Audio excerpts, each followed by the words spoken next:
Road Talk, presented by the Road Safety Advisory Council and RACT.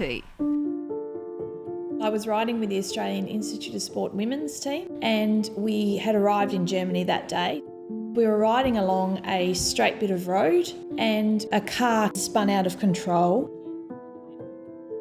It impacted all of us as it crossed the road to the other side into the ditch.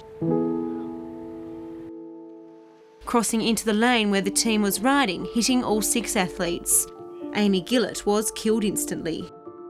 Immediately in that moment, my life was shaken up and it's very different.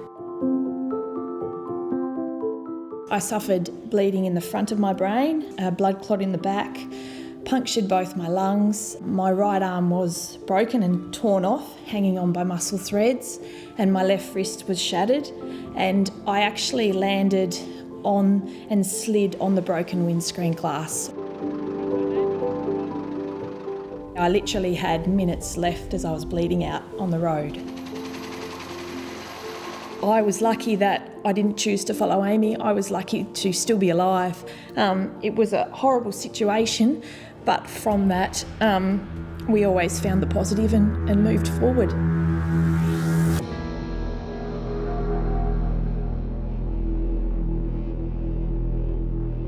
I actually live in Beijing. I feel safer riding my bike there than I do in Australia. There's no wiggle room. You're on a tiny, thin frame little bike when you're going 60 Ks or whatever you are down the highway, and somebody blasts by you and they're angry at you. That's not a good combo. If you don't ride a bike, then it's really hard to know what the experience of a cyclist is like.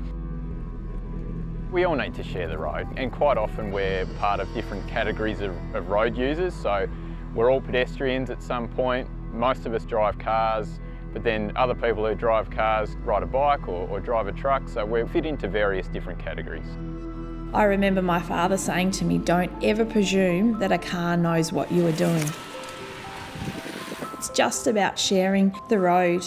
If you see a cyclist, give them that 1.5 metres of room that they need to be comfortable on the road. All we want to do is get home. I think we lose sight of the fact that we're all in the same boat. We just need to be sympathetic and share the road.